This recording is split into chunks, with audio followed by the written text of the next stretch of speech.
It's a dewy morning here in Abuja, the Federal Capital Territory, at 23 degrees when we check. But no matter how chilly your day gets, your daily dose of sunshine is here. Good morning and welcome to Sunrise Daily. I'm Maokwe Ogun-Yusuf. I feel like doing something that you normally do from time to time this morning, Maokwe, when you just choose to sing. I just remember the sky looks misty and cloudy. Looks like rain's gonna fall today. I don't know whether it's gonna fall, but it's 27 degrees here in Lagos. Send out the rain. Good morning and welcome to the show. Well, while people might be praying for the rain, I mean, certainly farmers will be happy to see the rain. Absolutely. But yes, what we market on this show is sunshine. Absolutely, yeah. Yes, because the plants eventually will need some sunshine to grow some food. But this is where we are. We warmly welcome you to this program this morning. And while the rains might be gathering, well, some people will say that sometimes when the storms gather, it's good for some people, it's bad for others. The political parties are currently looking, you know, whichever way you stand. If you stand with the APC, they'll say the storms are gathering. If you are with the opposition, they'll say, yes, it does appear that a good day is upon them, you know. So whichever way it is, you know, it looks like it's going to be good. So pick your side. Anyways, this is what is happening right now. We understand that a meeting is going to be held today where coalition leaders will be adopting the African Democratic Congress as the official party. It's going to be a little, you know, dicey, because some people will say, isn't that an already existing party? And how does it fit? Are they going to be resigning from their political parties to get into the ADC, or are they just going to use it as a platform? It's unclear yet, you know, just what the modalities are going to be. But we saw, will I say, senior statesmen from the PDP, led by Senator David Mark, you know, remember him, former chairman president of the Senate. You know, he was there yesterday leading speaking on behalf of the coalition members. Or maybe he didn't speak because he said he didn't brief the press, but at least we saw microphones in front of them, even though we didn't hear anything. But what we understand is that they're calling for a broader coalition, asking all those who are interested in removing the APC come 2027 to join them and be a part of them. So David Mark is in the middle. You also see right there Atiku Abubakar, former vice president, and as well as Sule Lamido, former governor of Jigawa State, and a number of other stalwarts. You see Tommy Kimi there as well, and then you see former governor standing right at their back. So how is this going to work? It's unclear. Are they going to remain with their current parties while they, you know, form this broader coalition? How is it going to? Because right now we know that the only candidate, or will I say the only, the ADC is not just a party that doesn't have anybody. It produced Mr. Honorable Leki Abejide, who is the chairman House Committee on Customs, as the person who is holding a political position, you know, in its ranks. What is going to happen to the party as it stands if they adopt the ADC as the party that they're going to be running with? Well, it's unclear. A lot of things are unclear, but we believe that as the days go by, you know, there'll be a little more clarity to the matters that at hand. But what we also do know is that some members of the PDP are dissociating themselves from this broader coalition and saying, no, I'm with the PDP. You know, I know nothing about this. I'm not a part of them. So we'll see how the days eventually evolve. But Ayo, I know you have a guest in Lagos, I'm sure, who cannot wait to give us his own views of what he believes is going to happen. So over to you. Well, it's about that and a number of other issues, Mao, where remember just yesterday we saw that protest in Ibadan, or your state capital, where the students are themselves protesting and saying, hey, we're not having this name change from our famous and legacy the Polytechnic Ibadan. In fact, the way they say is, look, there is only one, the Polytechnic Ibadan, and it is the Polytechnic Ibadan. And what you make of all of that? Of course, the state government has responded already through the deputy governor of the state, who is saying, look, you know what? The governor we're going to take this to the governor, and we're going to ensure that the issues that you have raised, they are addressed as and when and exactly as you want them addressed. But well, Mr. Wale Fatade is here, as Markwe has informed us earlier. He is a journalist, and he is of the Conversation Africa. He's right here in the studio with me. Good morning, and thank you for joining us this morning. Good to be back. Well, hopping around a number of issues, but let's start with that one in Ibadan, Oyo State. It's not the first time where governments will announce a name change from one institution to the other, and there have been protests. So what do you make of this? Well, I think it's good for the students. I'm always happy when people ventilate their views and say, we don't accept this. That does not mean you will have your way, but it just means you are going to have your say.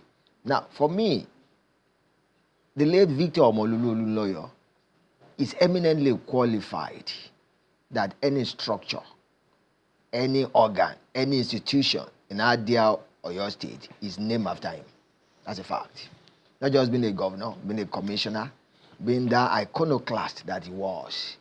And remember, in 1987, when the then University of Ife was renamed Obafemi Awolowo University, the undergrads then on the campus, they protested.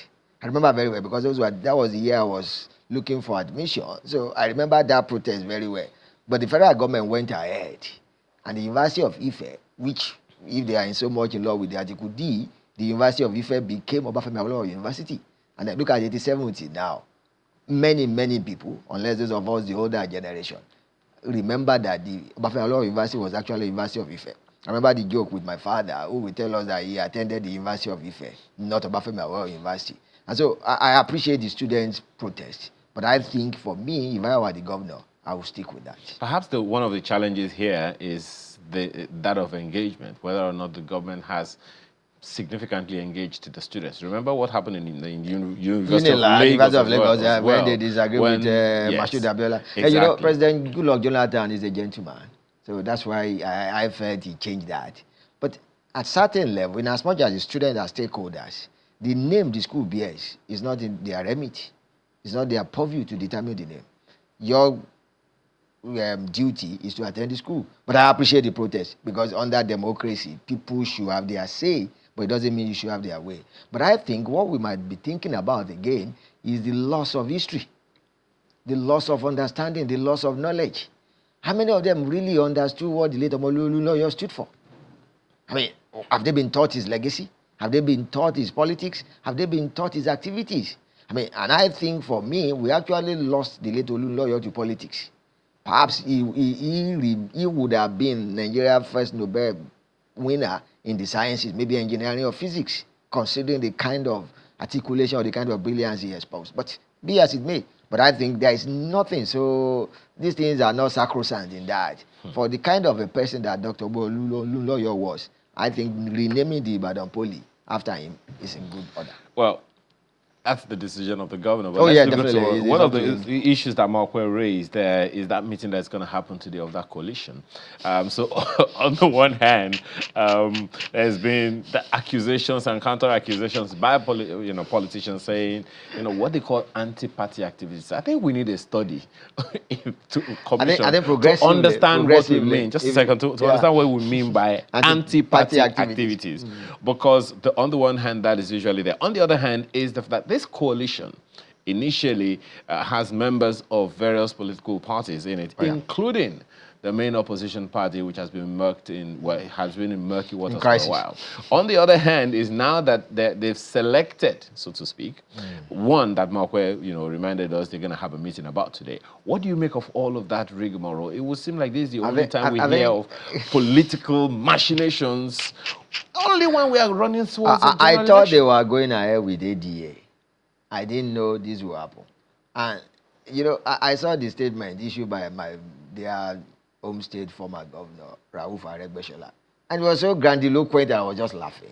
Talking about ANC 111 or 116 year. And I was like, Mr. former governor, do you really want to compare ANC as much as ANC is enmeshed in problems now with its coalition with Democratic Alternative getting, most likely eating the rocky waters now. You cannot compare the ANC to any political party. I think even in Africa. That's a party formed in the furnace of apartheid. And so acting back to ANC for a mishmash coalition is nothing. That's one. Number two is a coalition of strange bedfellows. But then I'm not shocked. About 2 or 3 days back, I saw a picture of the Chief Bisi Akande, our former Osun State governor, and Senator Iyola Omishore, former senator, laughing together, apparently after a political meeting. And I was thinking in my mind that was a man that Chief Akande handed out of office. That was a man, as in Senator Omishore, that was actually put on trial before he won election to become senator. But that's what we have in Nigeria. And I think progressively since 1999, our political parties have been weakened. They are nothing more than mechanisms or avenues for election. Because otherwise, what will a Senator Mark and a Rauf Omishore be doing together? But that's who we are. And so, I saw that statement again. He said he's going to ensure there is now a party that is structured and built under ideology in Nigeria. Which ideology? The only ideology of an average political party in Nigeria is how to get to office. And it's so bad that even when they now acquire the political office, they don't even know what to do with it. So there's no, but then I do not think, and this is me, I do not think that as it is now, when Colin Magba said, I will tell you what is going to happen. Nobody knows. But I don't think ADC, as it is in a strong position to challenge the government of Tinubu. I don't think so. Remember, I would have thought, and this is free consult, even with all of these political juggernauts. When last did they win elections? Sule Lamido, fantastic politician. When last did they win election in Jigawa? Senator Mark, is he among the Benue gladiators now? Where you have the Akume of this world, you have, what's this other Senator Abamoro of this world? Is Senator Mark, in his Otupo, who can he win elections now? All politics is local. If you can't win election in your area, you are not relevant. What? So forgetting that gladiating in the federal level. Even their old former governor, Nasiru El-Rufai, can he win election in Kaduna State now? I find it a little iffy. Okay. When occasionally I hear and see that, we only hear about these coalitions and the target is always the center. Forgetting that, building organically from the bottom. As opposed to building organically, as opposed to targeting state governments. No, they want to impose themselves on us. But that's where. And in business, we have what is called special purpose vehicle. Entities created solely to grab something. And after that, it stands dissolved. And that's what this ADC is. I wish them well. Because I really believe that Nigeria deserves a coherent, fantastic opposition party. By the way, if you look at the interim people set up, our former colleague is there too, Bolaji Abdullahi. And I was just thinking in my mind, does that mean the former Senate President, Shola Saraki, is he joining them? Because Bolaji Abdullahi is his fantastic associate, unless they are parted ways, which we didn't know in the public. And so, but I would have thought that PDP would have been a better vehicle for them. Why? The PDP has a brand that is known already. The PDP has a slogan that people know. Elections are under 2 years away. Are they going to be able to build a party that will be known, that will be on everybody's lips, and then will be in a good position to challenge President Tinubu? Why the new APC or whatever they were at that time, or new PDP were able to do it, was because they came out of PDP en bloc. And so they were able to now go and prop up a party that was already existing. Yes, ADC is already existing, but as we remember, Mr. Abejide, who really wanted to be governor in Kogi State, is the only elected person under that platform.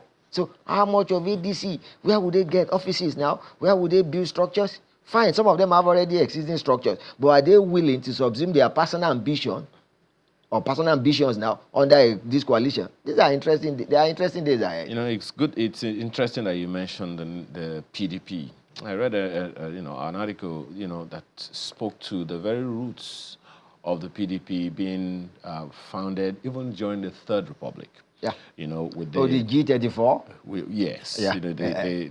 Which involved the current president. Yeah. Right now, and former Vice President Atiku Abubakar at the time, and a good number of people will wonder, how that is. Now, fast forwarding to what we have today, one wonders, is it impossible? I mean, when you talk about strange bedfellows, the roots Oh, of the in PDP, Nigerian politics, there's no just a strange second. fellow. I The agree. roots of the PDP Yeah. is deep. Yeah. And it governed Nigeria for Yeah. 16 straight years. Yeah. And here we are now, immersed in murky waters that it has been struggling for about 10 actually years or more. asphyxiating. 10 It's years or more. struggling What to do you breathe. think is responsible for that? Oh no, I think the PDP has been weakened more by external forces than internal forces. How do you mean? Oh, some people in PDP are playing other people's agenda. If they are playing their own agenda, the PDP should have been able to solve its crisis, because I don't know what they are struggling for now. You know, a political battle is fighting if there is anything you are fighting over. In a way, the PDP is a rickety vehicle. What are you fighting over? So that tells you that it must be the hand of Esau and the voice of Jacob. Are you validating what the former governor of Anambra State and former presidential candidate of the Labour Party is saying, that the challenges of his own party, the Labour Party, was external and not internal? Oh, How is that possible? I believe that. How is it possible? Oh no, it's not possible because I mean, my brother. I mean, as journalists, we all know these things. Forgive me for my naivety. Yeah. The reason I'm saying that is, And I it's hope my home. I hope you are not being sarcastic. It's my home. How can someone come into Channels Television and begin to we say we're gonna destroy Channels Television from outside when the people within do not agree? Yeah, but nobody has ever said that publicly. So remember that, because they won't say so. But your activities, your actions will show whether you want to destroy channels or not. And I think Mr. Obi is right along that line, that people fueling this crisis, they're outside. Because if I'm fighting with my siblings over our father's house, that house must be wonderful enough for us to fight over. But if the house is comatose, or no, the house is decrepit, the house is dilapidated, and the outsider would not be wondering, what exactly are they fighting over?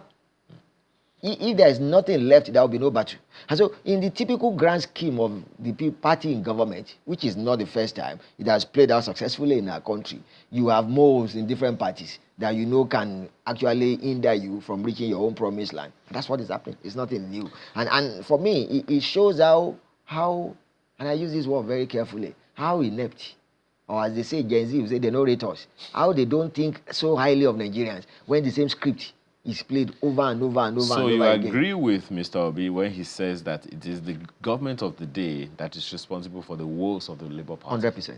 100%. Because from what we saw in the last elections, this is 2025, 2023, the Labour Party show itself as a viable alternative to the current party in power.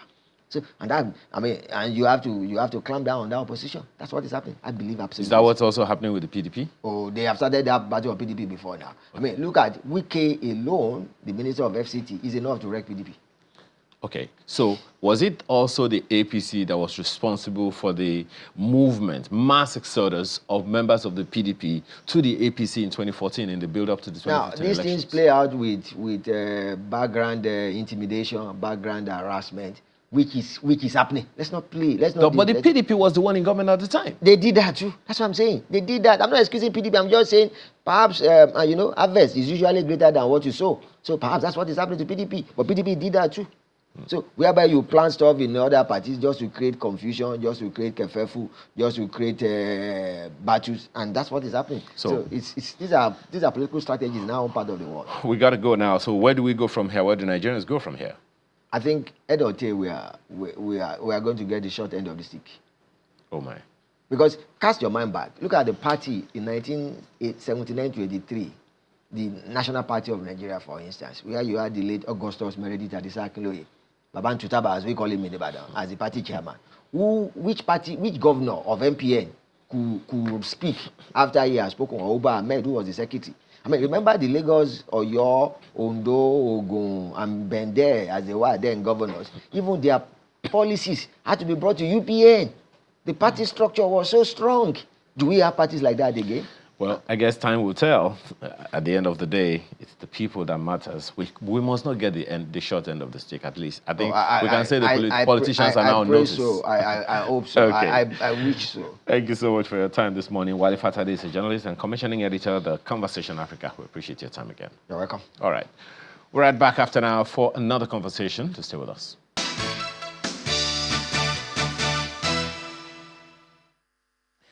Yes, Yes, we're switching gears right now to talking about security around the country. I mean, there have been quite a number of security developments, some of them positive, others perhaps not so. We're still reeling from incidences that have happened in north-central Nigeria.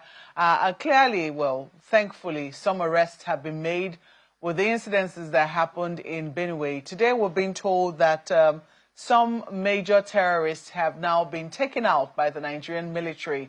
There'll be questions as to, how much more do we need to, overcome before we are able to finally say that we are in a safe space. Joining us this morning, we have with us the Chief of Defense Operations, who is Major General Emeka Onumajuru. You're welcome to Sunrise Daily. Thank you so very much. My pleasure to be here. Indeed, thank you so much for joining us. Well, this is the news that we have now been greeted with, that a major bandit who had been terrorizing parts of the northwest of the country has now been taken out. His name is Kachala Yellow Dambokolo. I don't know whether it was on with the operations of the defense operations, or was it just the army? Was it just the Air Force? Can you give us a little brief as to how this happened?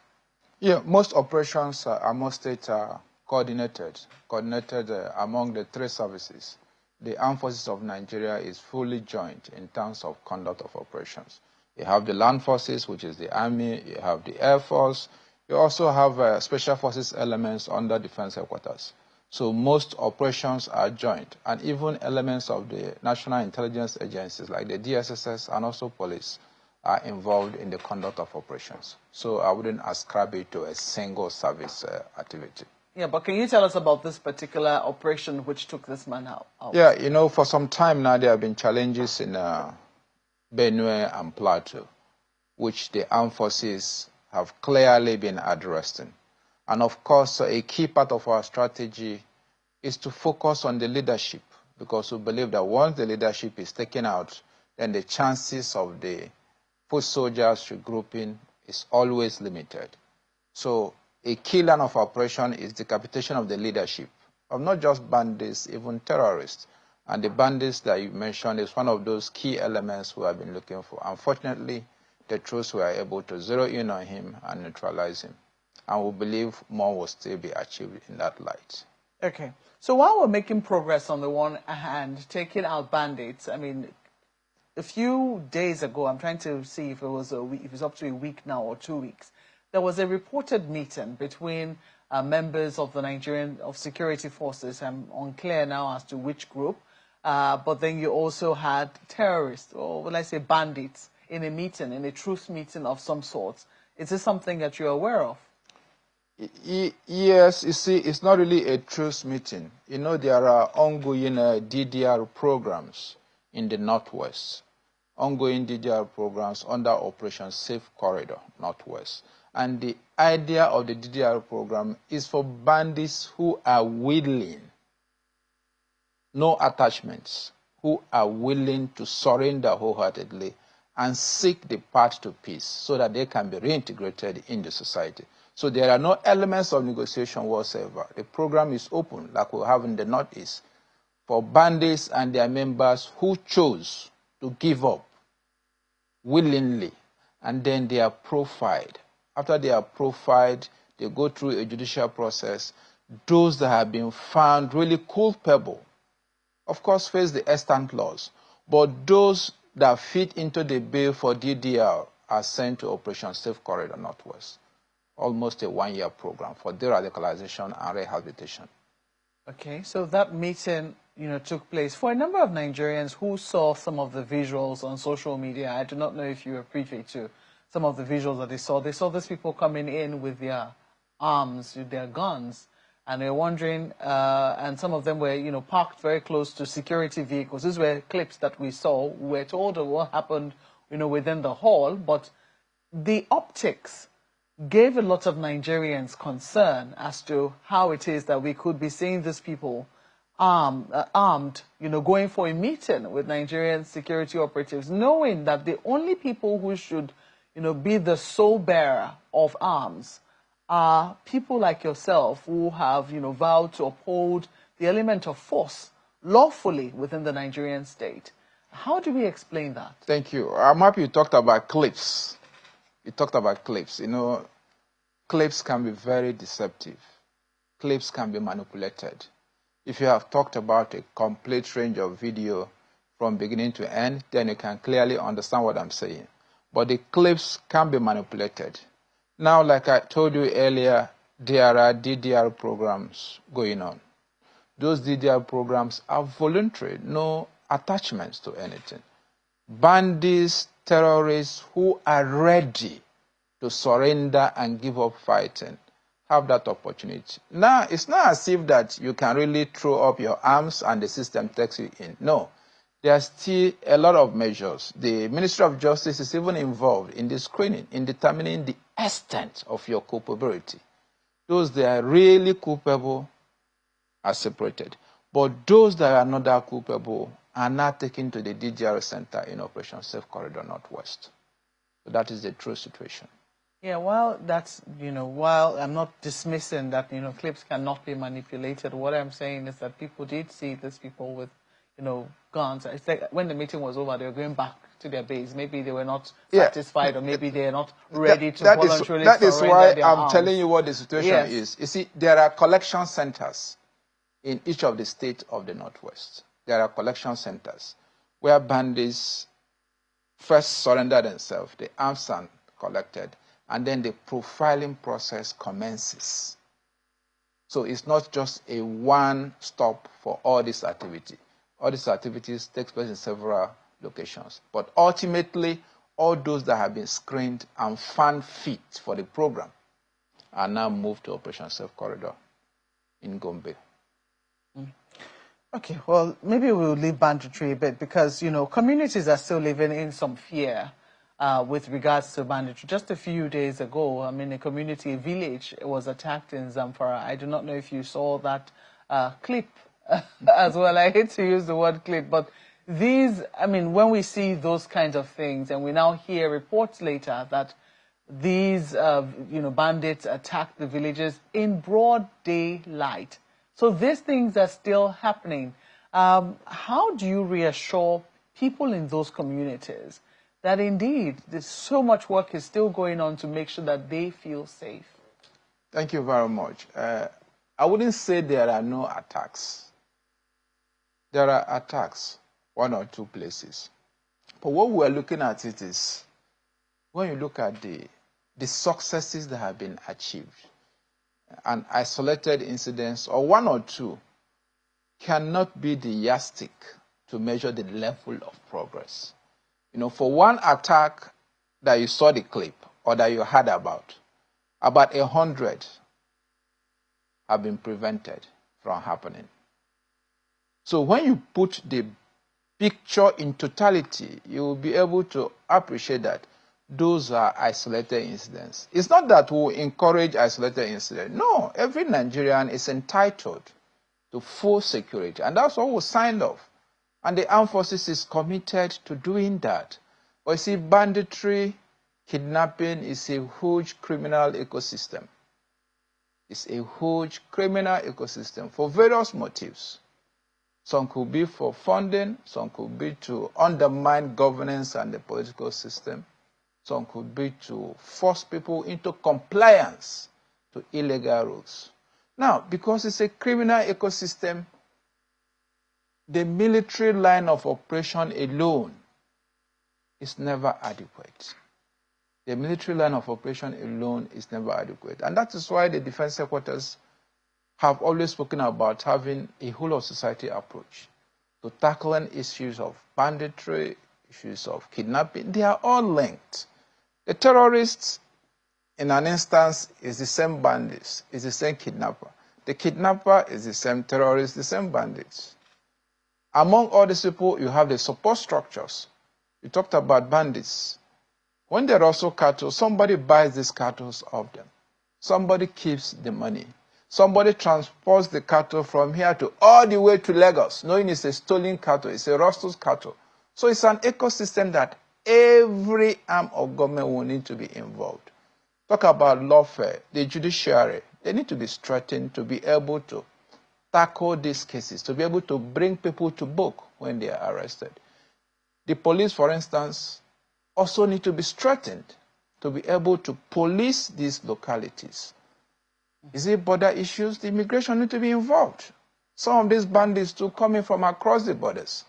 So what are we doing about border security? So the kinetic line cannot be enough to address this huge criminal ecosystem. But I want to assure Nigerians that the military, the armed forces is committed, and protecting vulnerable communities is a key program, because we believe that we must be able to build resilience among the communities. And how do you build this resilience? First, let them know that the armed forces is there. The armed forces conduct basic activities like farm security. They assure people, go to your farm. The armed forces is there to protect it. We've been able to look at our deployments around the countries, and there have been some realignments. So new forward operational bases have been set up in several places. Not that we'll have to set up an operational base in every community. It's difficult. But what we'll do is that look at communities that are at risk, map them, and set up FOBs. And the troops, the commanders of the troops, are in contact with these communities. So what we seek is much more collaboration, not just with the communities, but across board, to be able to ensure that... Excuse me. And in fairness, you know, we've been hearing quite a number of solutions coming up from the Office of the NSA in conjunction with that of the Chief of Defense Staff. One of the solutions we have heard is the introduction of forest guards into communities to take control of the forests. Yes. I know that we were supposed to have, I think is I'm trying to remember their name now, but there is actually a government body that is in charge of keeping the forests as we speak. But it's unclear whether they're going to be upgraded, whether it's another new outfit that we're looking at here. Whatever the case is, what we're beginning to hear is that a number of communities are apprehensive with the introduction of forest guards. They think that if the forest guards are not people from amongst them or taken from amongst the security apparatus that currently exist within their communities, there could be challenges, you know, with the introduction of strangers into their own forests. I do not know if, you know, your ears are to the ground as to what the reception of communities that hosts this forest are currently, and what it is you're doing to adjust whatever program it is that you have with their own commentary. Yeah, it's strengthening the forest guard. Don't forget that the forest guard has always existed in Nigeria. Indeed. If you go back to the 70s, to the 70s, 80s, they were really there. But what is happening now is like strengthening the forest guards in terms of training with the armed forces involved in. Training. And also increasing the strength in terms of recruitments. And it's a win-win situation for everybody. The whole idea is that most of the ungoverned spaces, which is fundamental to addressing the border, the terrorism, the kidnapping issue, is in taking much more control of these ungoverned spaces. And the forest reserves are a key part of it. So when the forest guards are now retrained, equipped, enabled to be able to function optimally, the chances are that the bandits, the kidnappers, the terrorists will not be able to hibernate and use those national reserves to be able to commit the atrocities. So it's a program we must start, Mr. President, for the emphasis in ensuring that the forest guards comes back in full force. The fear of the communities is found there, but in the recruitments, cognizance is taken to also be able to get people from those communities, but screened. The DSS is screening the membership to ensure that even the bad elements you want to weed out do not find themselves back into this structure. So they are being screened, and the cognizance is looking to the locations where these forests are. Our correspondent, went to a community in Ondo State. I'm hoping that our producers will be able to get that visual out. Who were apprehensive. They say that some relative peace has now returned to the community as a result of the introduction of Amotekun, which is a regional force that has, been operating in the southwest for a while. As a matter of fact, they say that the community, they had deserted their communities before, but as a result of the work that these people have done, they have been able to return. And they're a little apprehensive, you know, with the introduction of forest guards, wondering how this is going to work with the current security arrangements they have on the ground. I'm not sure if you have heard some objections like this being raised, and perhaps some reassurance provided communities like this that are a little anxious as to how this arrangement is going to work.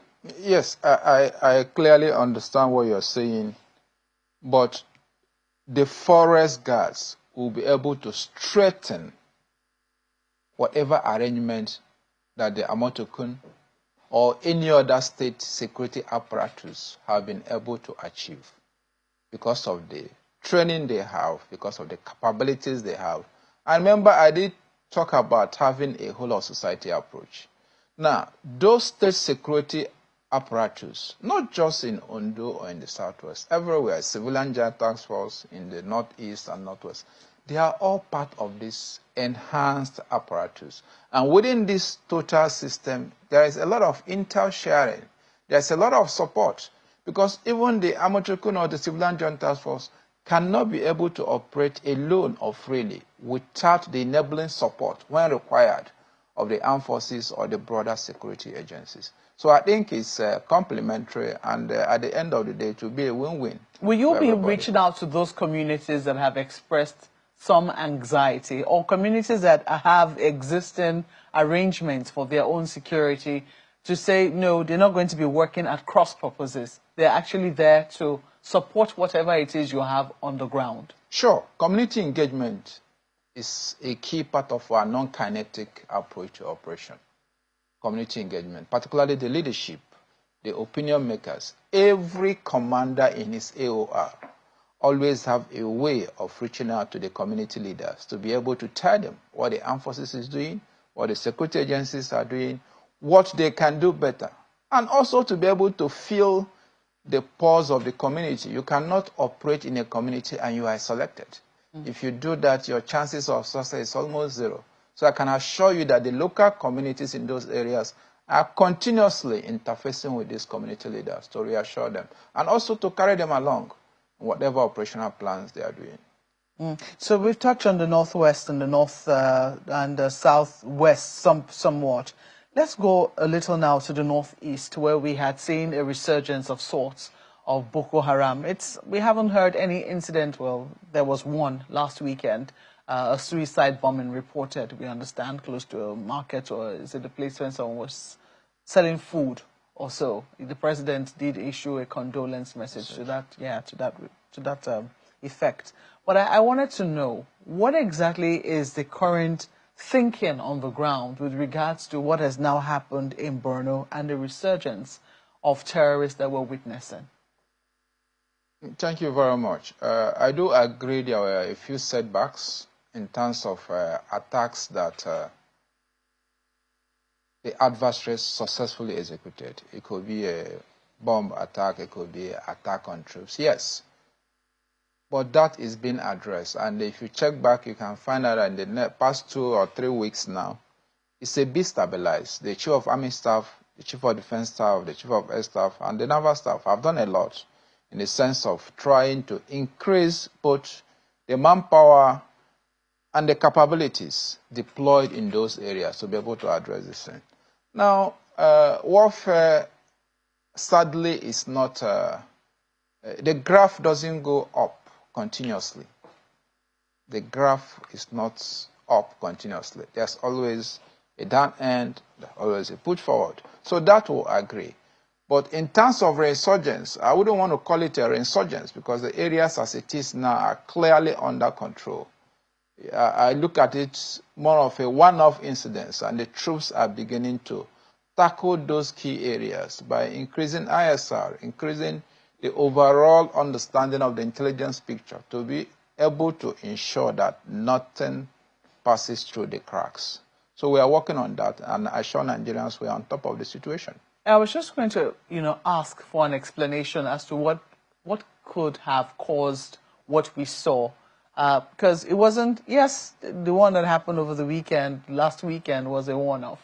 But before that time, we had seen some attacks, concerted, it would seem, even on military bases. What would we say caused that spike of sorts? Yes, the current thinking on the spike is not unlinked to the situation in the Sahel. There's a lot of pressure in terms of movement of foreign jihadists to the Sahel. Burkina Faso, Mali, and Niger. Now that drift is also moving towards Nigeria. But what we have done is to increase the presence at the borders, increase the monitoring of who passes through the borders. Our border with Niger is quite extensive, about 1,400 kilometers, and the CDS have consistently argued, and rightly too, that we must be able to fence the critical parts of this border. It looks like a big dream, but countries that have the challenges we have, like Pakistan, they fence the border, physical fencing. It takes time, but we must start from somewhere. Now, when we are able to fence those critical aspects, cover it with technology so that it can be able to monitor what happens, then we can reduce the number of movement of foreign terrorists, illegal weapons that underpin these conflicts we have. So the surge in terrorist activities in the Northeast, say about 1 month, 2 months ago, is purely a reflection of jihadists moving in to the Sahel and a few of them moving in towards our dear country. How many kilometers are we looking at since we're talking fencing? The total stretch is about 1,400 to 1,500 kilometers. It's going to be a little impossible to fence all of that. Yes. But we can start with the critical areas. Indeed. So that's what I was talking about. How many kilometers are we looking at as the critical areas? I think that will have to be worked out when the decision is taken to commence the fencing. But it's something that we must seriously consider. Yes. Well, we continue to watch developments, in the Northeast, and we hope that, we don't see so many one-offs. As a matter of fact, we hope that we don't see any one-offs. But, as you've said, for as many as we see, so many more have been prevented. Let's go to the Southeast. We've been seeing, there's been a quiet of some sorts in the Southeast, especially with regards to activities of IPOB and ESN, especially since the arrest of Simon Ekpa in Finland. I do not. Some people will say it is connected. You can confirm to us if it is connected. And what else you'll be looking at with regards to security and consolidating on what it will seem as the ground that has been gained in the southeast of the country? Thank you. I think first I need to commend the troops. I'm happy you have acknowledged that situation in the southeast have improved. That is correct, absolutely correct. If you look at all the indices in terms of observance of the Monday sit-at-home, which was the main weapon of IPOB, that have reduced. In some states, Monday sit-at-home is almost gone, like Enugu State and others. Now, if you look at in terms of attack on security forces, attack on police stations, attack on correctional service facilities, that have all reduced. And why all this reduced is because the troops have been dominating the various areas, both kinetically and also conducting non-kinetic operations. Of course, the arrest of Simon Ekpa might be part of it in the sense that his propaganda, his use of the cyber to influence people to do what is not right, his ability to convince young Easterners has been reduced.